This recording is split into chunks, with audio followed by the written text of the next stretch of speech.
The district is empowering residents to save lives. It's called Hands on Hearts, and we're going to show you how it works. And DC's first ever Puppy Bowl brings out the dog lover in all of us. All of that, plus the top stories from the News Rundown, are straight ahead on this edition of We Are Washington.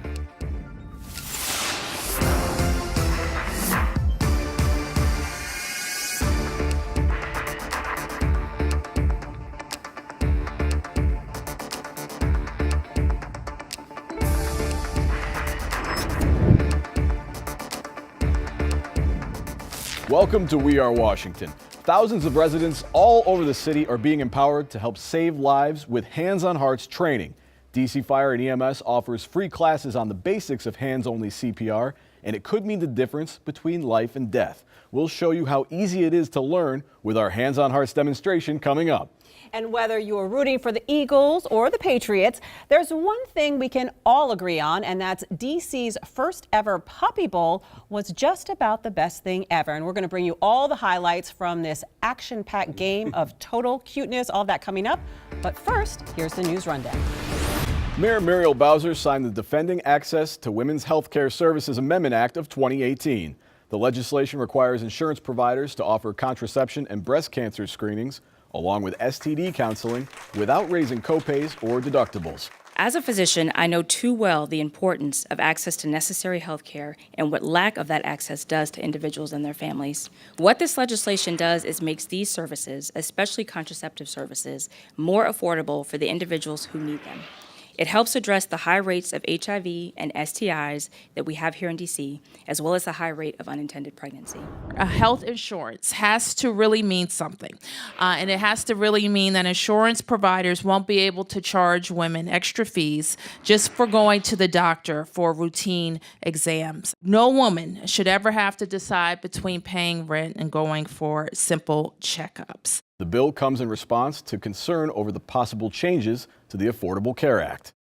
Carla Hall, co-host of The Chew and Top Chef veteran, shared her personal story of finding her passion as part of the Conversations with Women Who Lead series. The Conversation series is presented by DC Mayor Muriel Bowser's Office on Women's Policy and Initiatives. This installment of the series focused on food, and the women on the panel, including Sonia Ali, co-owner of Bin's Chili Bowl, shared their personal journey to choosing a career in the food industry. There were a number of celebrations around the district kicking off Black History Month. The African American Civil War Museum hosted their 2018 Black History Month kickoff program.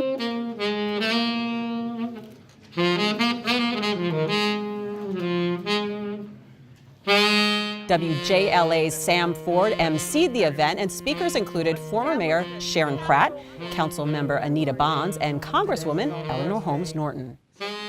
At this amazing and wonderful gathering where we celebrate Black History Month, let us pledge that we who live today, who are not yet history, will not rest until our city becomes the 51st state of the United States of America.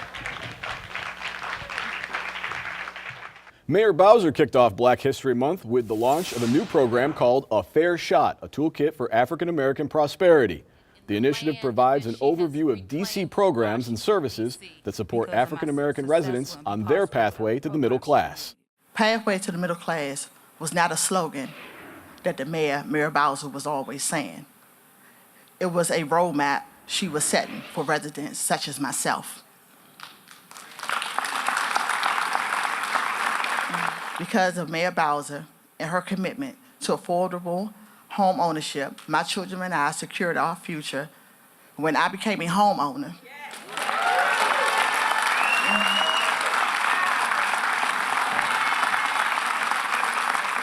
Thank you. To learn more about A Fair Shot, visit the Mayor's Office on African American Affairs at moaaa.dc.gov. The district joined Public Employee Union AFSCME and cities across the country for a moment of silence to honor sanitation workers and the legacy of Dr. Martin Luther King Jr.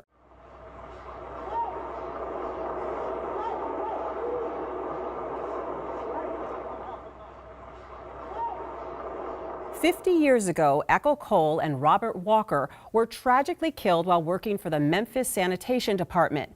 Their deaths triggered the historic sanitation workers' strike in 1968. Dr. Martin Luther King Jr. joined the strikers in Memphis, where he delivered his mountaintop speech the day before he was assassinated. Dr. King's words and his vision all of those years ago were a call to us to continue to build on his legacy for civil rights, but to also make sure that people who were willing to work hard and play by the rules got an opportunity to earn a good wage, take care of their families, and be a part of the tradition that is America. The moment of silence is part of a broader I Am 2018 campaign by AFSCME and the Church of God in Christ to carry on the legacy of Dr. King and the sanitation workers. DC families are growing, along with the demand for high-quality childcare in the district. Mayor Bowser announced her commitment to create nearly 1,000 new infant and toddler slots to meet the needs of growing families in DC. As part of the effort, the mayor is seeking space in 3 district-owned buildings to be leased by child care providers as part of the Access to Quality Child Care Expansion Grant.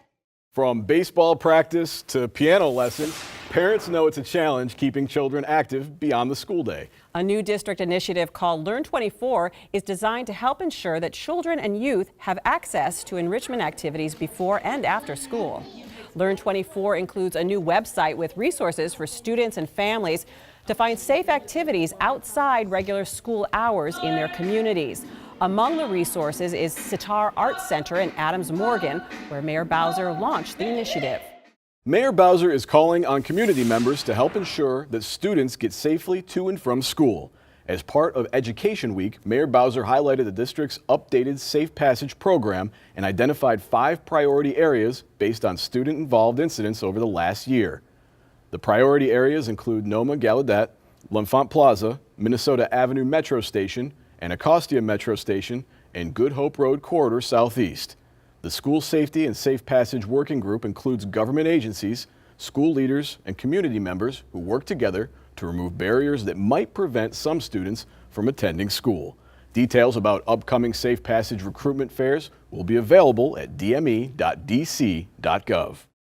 Ridding DC of rats, that's the dream many of us share. It was also the subject of RatStat, a data-driven forum by the Office of Performance Management. The goal of RatStat is to coordinate agencies, analyze data and best practices to find solutions to fighting rats in the district. A great goal. The DC chapter of the Korean American Grocers Association, or CAG Row, held its 29th annual Scholarship Award banquet. Since the annual scholarship program began, CAG Row has given over $300,000 to college-bound DC students.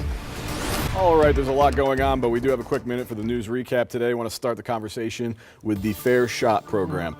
This reminded me a lot of the Home for the Holidays story we talked about recently, because you hear similar stories of people in the district who have overcome adversity, overcome homelessness. Sometimes when we talk about homelessness and issues like this, you think of them in the abstract. But when you hear people talk about how it changed their life, how they move forward, it's totally different. And it was quite emotional to hear the single mom who was talking. Yes. She has 7 kids. And, you know, I think everybody was moved by that. Also very inspiring. I was happy to have watched the Conversations with Women Who Lead series. This one had to deal with food. The woman, Carla Hall, who probably many people recognize from Top Chef, she spoke for a while about just all the obstacles she faced, and actually some people may know she had a restaurant in DC. It was actually in Brookland, and it was open for, I guess, about a year, and she talked about having to close that restaurant. But she said, you know, she wouldn't have changed anything because she learned so much through the experience. I mean, that couldn't have been easy. A similar idea to what we talked about with the Fair Shot. You know, a lot of times in success stories or stories about people, maybe you think about it in the abstract, but when you hear someone that you can sit in a room with and have them express their story and tell you about how they got to where they are, it's a totally different experience. Okay, and finally, expanded childcare. It only makes sense. I mean, we're growing by leaps and bounds. There's a little baby boom going on. There is, in DC. yeah. And it makes sense when you have so many people, population growth in DC that we're experiencing. And not only does this help out you know, the places that already exist to expand and grow their business. This also empowers people to go out there and get their licenses to do this and to become entrepreneurs themselves. So it was just so fun to be in there, to be in a place where you could tell that that all the little babies and all of the child care workers were really enjoying themselves, and I could have just stayed in there all day looking at those cute babies. The mayor did too, yeah, and the mayor was enjoying yes, herself too, absolutely. very much so. Coming up next, we'll show you the simple technique behind how to save a life with hands-on hearts in our demonstration. And later in the show, is there anything better than puppies? Yes, puppies playing football. You won't want to miss it.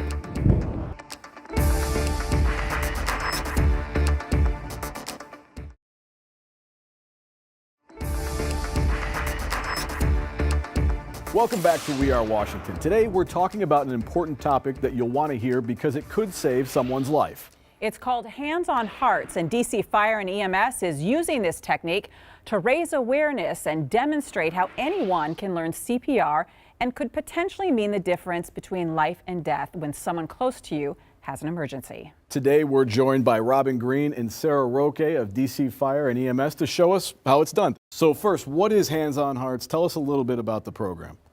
Hands on Hearts is a program that started 2015 under the Bowser administration with the idea of training individuals in the city on hands-only CPR. And hands-only CPR is a technique we train that we teach 8-year-old kids and older on how to give CPR to adults.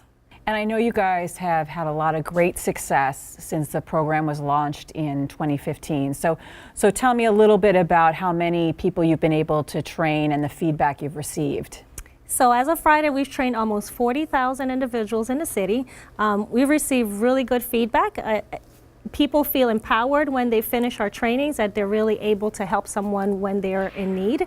And you know, our goal is to really train as many individuals as we can in the city. The idea is to be able to train individuals so that any one of us has someone around them who can help in the event we suffer a cardiac arrest. Have you heard from anybody that you've been able to train over the last couple of years who's been able to come back to you and say, thank God I did this, and I'm so grateful for what you provided because I was able to save somebody's life? We've actually had quite a few. Two of the most memorable, one was a young lady that we trained at one of the local cosmetology schools one evening, and the next day she went to work and a person at her office experienced a sudden cardiac event. And the other memorable story is, again, a person who works in the train in New York who read about our program here in DC, looked at the video, and was actually able to save someone's life in the train station in New York. And we brought him here and recognized him for that. Great. Yeah. I'm wondering, when people come up and they're starting to learn, what are some of the biggest fears that people have? First one is, am I going to hurt this person? Right. Yes. And the answer is no. Of course, a person can't be any more hurt than they are right now, so all you can do is help. The second is, are you going to get sued for helping this person? Oh, right? that's a great question. And again, we have Good Samaritan laws that protect someone who, in good faith, acts to try to help someone. So CPR, again, is only to be done on a hard, flat surface. So for the purposes of demonstration, we're using the table, but normally it's a floor. Wherever an individual is, we got to get them to a floor. Okay. And so there are 4 basic things that we want a person to walk away knowing, and we're going to go into the details of it. That's check, check, call, compress. Check, check, call, compress. Yes. When you say that somebody should be on a hard surface, does that mean that if they are not, you should move them? Correct. Okay. 4 C's: check, check, call, compress. The first C is check. Check your scene and make sure it's safe and approachable. Once you deem that scene is safe for you to approach, you move to your next C. Check the person. You come to the side of them and you tap them to their shoulders.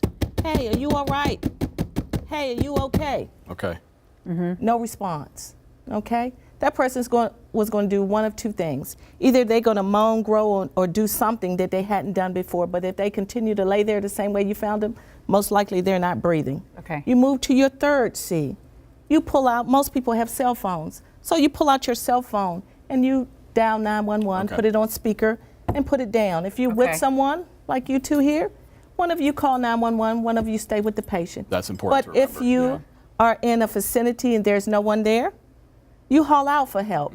Hey, someone's not breathing, call 911. Right. And in the center of the chest is the sternum. Right here in the center of the chest, between the nipple lines, we want you to take your dominant hand, heel of the hand, and press it in the center of the sternum. Okay? Like this. Right. Okay. Okay. Now, you have to come to the side of them. You cannot Okay, like this? straddle someone in the front. Okay. Okay? I guess that's another important point is that you don't come up to them like this. Right. You have it's to. either side of the shoulder. Okay. Okay? Dominant hand or whatever you feel comfortable with. Okay. Okay. Lock and load it with your other hand. Okay. Okay. Use your upper body and you push down. Are you all familiar with the Bee Gees song, Staying Alive? Oh, who is it? absolutely, yeah. Okay. So that's the Hands on Hearts theme song. Okay. You can do that. Nice. Okay. So you just push down to that rhythm. Hear that heartbeat? So you're trying to push down harder. You're At trying to least- push down about 2.5 inches on the chest. Now, will you be breaking anything when you do this? You may, and that's okay. Again, you can't hurt this person any more than they already are. So we can fix the ribs in the hospital. We can't Right. fix the brain Gotcha. when the heart doesn't pump blood to the brain. Would you expect to hear any kind of cracking or any? Yes. You might. Okay. You may. I think you need to push down. So yep, push down harder. Don't be afraid. How do you know if you're pushing down hard enough? So you're looking to press down about the depth of your pinky finger. Oh, okay. So yeah, exactly. So that takes a lot of force. Yes. Actually, it's not. Okay. Yep. Oh. You're gonna lock your elbows and you're Lock gonna and use load. the weight of your upper body to come down on it. All right, and if you're interested in Hands on Hearts or CPR certification or any more information on life-saving techniques, tell everybody how they can get in touch with you and find out more information. Hands on Hearts at dc.gov. We also download the Pulse Point app. So once you've received this training, go to the Pulse Point app on your Google Store or Apple phone or whatever device you have and download the app. That app will alert you whenever there's a CPR in progress in your area so that now with your new skills of hands-only CPR, you can go to the scene and help someone who is having a sudden cardiac event. All right, thanks so Wonderful. much for joining us Thank today. Coming up after the break, it's fierce competition on the field at the DC Puppy Bowl.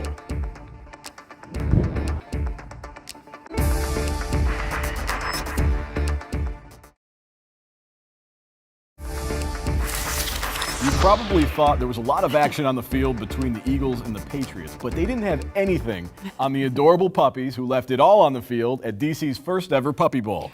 Dog lovers packed the Columbia Heights Recreation Center, and we were on the field for all the action. And let me tell you, these dogs did not disappoint. They had the crowds on their feet for a high-scoring game with a little rough play and a few false starts, but just about the cutest thing ever. Take a look. You are at our very first Puppy Bowl.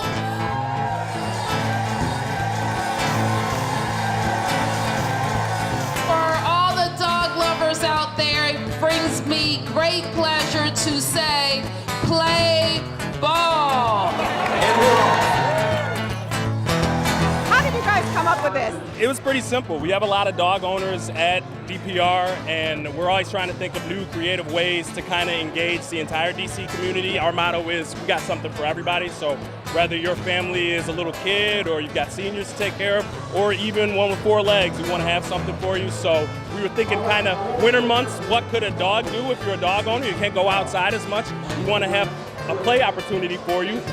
We thought about the Super Bowl. Hey, it's easy. Make it Super Bowl themed and bring it all inside. So it kind of just grew from there because of people's love of dogs once the word got out. And now you have it, Super Bowl size. So that's kind of what we got. And who doesn't love puppies? I mean, that's pretty universal, right? Yeah. I think it's the best thing to happen in this city, and I'm really on Team Harper right now. Dogs can be unleashed.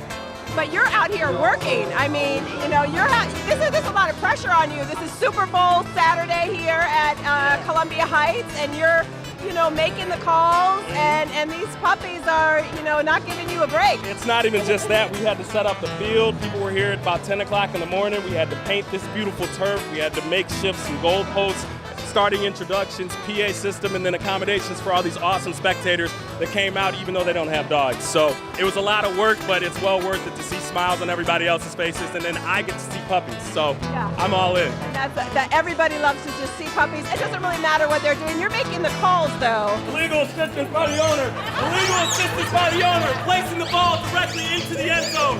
That's a touchback, ladies and gentlemen. That's coming out. I feel like you're a little bit loose with some of the calls. Well, you know, it's tough. You know, points are hard to come by as these are puppies. And if they put forth maximum effort, I'm willing to be a little bit lenient on certain things like fumbles, unnecessary roughness. I don't think I've thrown a flag. I've got one, I'm ready, but we haven't gotten to that point yet. So 28-14, I want a high-scoring game for the fans. I don't want it to be, you know, a defensive slugfest. So far, so good.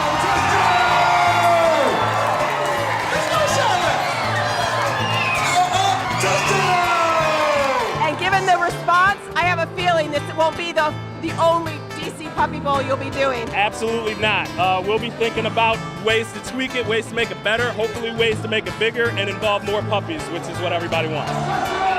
This is like the Tom Brady of the first Super Bowl. Yeah, we're so glad we signed her up. It's so fun. It's great. And how old is she? She is 4 months. Yeah. Yep, and she's a rescue, so we're just so happy to have her. Good job. So I think you heard me say in that story that that is probably not the last DC Puppy Bowl, given the response. Yeah. I mean, people were very excited. I saw that was a packed room, that crowd, unbelievable. So many people showed up.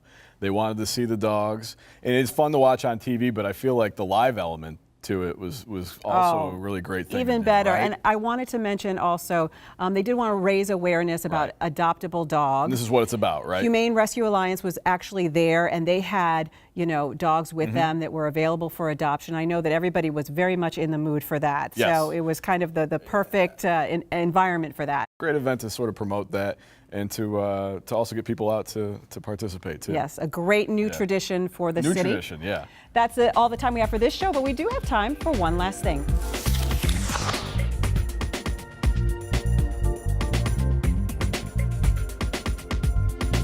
Okay, so we've talked about this. We know that DC, everywhere you turn, there's history around every corner, right? In every part of the city, you can find history, right? So one thing that's interesting now is that you can own a piece of history, of course, if you can afford it, in Georgetown, the house where JFK and Jackie met for the first time is for sale. Oh, wow. Yeah, so for $1.725 million, you can have a huge conversation piece for the next dinner party that you have over to say, this is the house where JFK and Jackie met for the first time. Joe Kennedy actually arranged this dinner party, small dinner party, so that the two of them could meet and they hit it off. A little matchmaking, love at first sight. Sounds like they had an instant attraction. If I ended up buying it, that would be the first thing I told everybody that walks through. Did you know that this is the only problem with that is after a while, I know that some of your friends would be like, you know what, we get it, okay, enough. You already told us that. Thank you. Yeah. All right, well, that is all the time that we have for today, but we want to thank you for joining us. Thank you for watching. Encourage you to watch more of our programs. Search for us on YouTube. Look for Entertain DC. Also, Radio. DC Radio. That's right, 96.3 HD4. See you next time.